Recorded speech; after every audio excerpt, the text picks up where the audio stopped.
get the finer sandpaper, and then you take all the grit marks off there, and then when you put that palm sander on, you go same direction, right? Same direction, Yeah. but it'll take off whatever's left there. So, Okay. yeah, cool.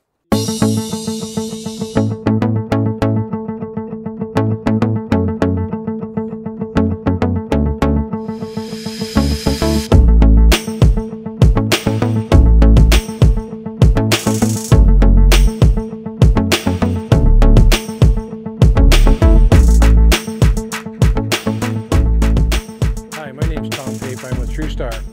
I've been invited to do an inspection on this home here by one of my clients, and I just want to show you kind of what I do here in the course of a day. So come on in. I'm not sure quite what's in here yet, so I'm going to go inside and take a look at this. All right, we're in the crawl space now. This is a not a basement, it's a crawl space, but it's a pretty high ceiling in the crawl space, so I'm happy about that. What I'm looking at here right now is a condensing furnace, an electric furnace, an LG electric furnace. And you can see here that this is the unit itself here. In here is a cooling coil.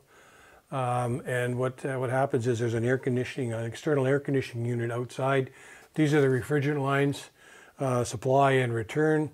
And this is these little white pipes right here. That's where the condensate is. As condensate is formed inside this unit, it drains out here along this line here, back over and down to the floor drain over there by the water tank. So I'm just going to see if I can get the actual capacity of this unit here.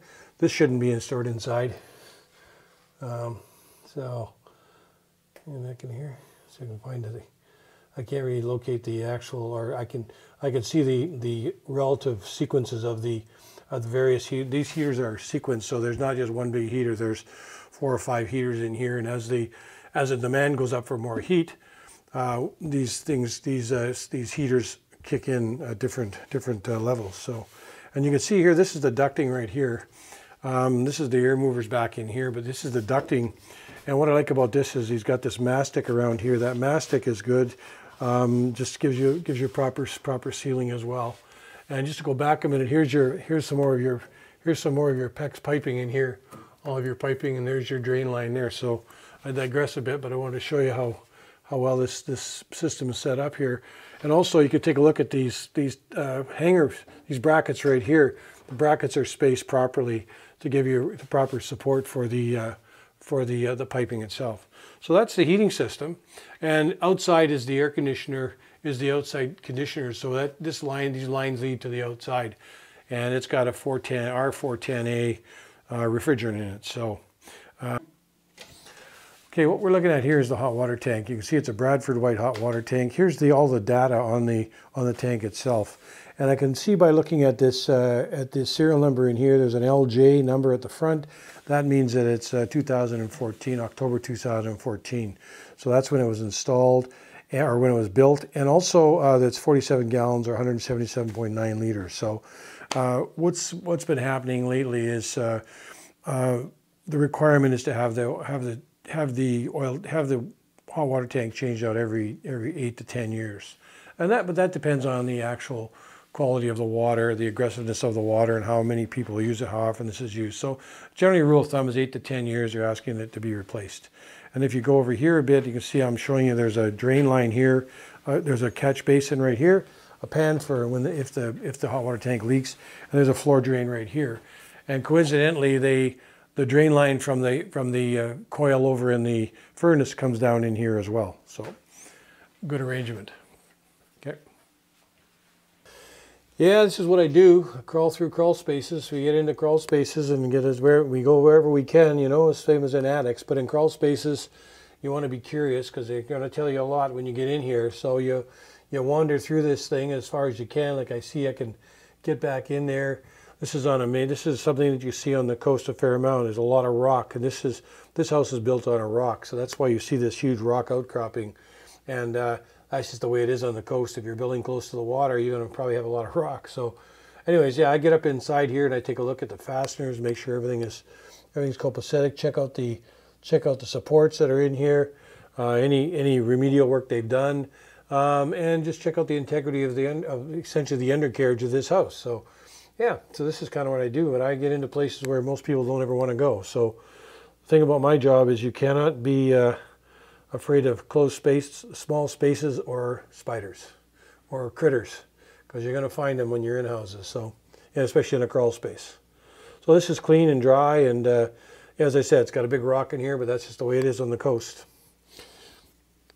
All right, while we're in the crawl space, I'm going to take a look at the floor supports and the joists and the sheathing on the subfloor. And I can see these are 2x12s on 16-inch centers. They got pressure blocks in there for supporting them.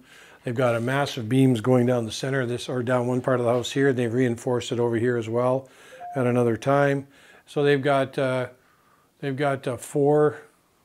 2x12s coming along the length of this house, and they've also got a massive setup here for supporting it as well. So it's all well supported. And then I'm looking here, I could see the subfloor and the wood, and it's all in really good condition. So, and I look on the rim joist here, up in here, and I don't see any rot, any concerns on that. So this house has been very well built and very well maintained.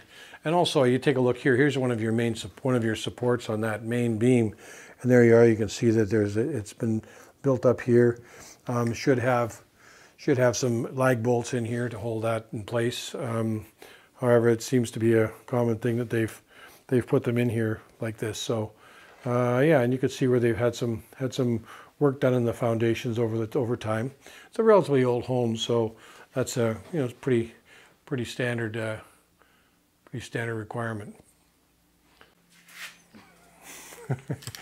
One other thing I wanted to show you, whoops, I got my light on here. The thing I wanted to show you was this down here. This is very important for a home buyer. This is your main shutoff valve right here. So that main shutoff valve, you want to know that when there's a leak in the house, you got a leak under your sink or in your shower, you want to be able to get to this. So I always point that out. It's in my report. This would be main shutoff valve would be in the east side of the crawl space. So I'm pretty well finished here. This is a great home. I really enjoy doing this, and I actually, quite frankly, I enjoy doing home inspections and helping people make informed decisions on buying a house. And so it's the biggest investment of their life. So anyways, that's kind of what I do. And the thing is, I get into places where other people don't want to go, such as crawl spaces, attics, and into very small spots. My company is Truestar Home Inspections, and my home inspection services, and my email is truestartom@gmail.com. So thanks for listening, and hope to hear from you.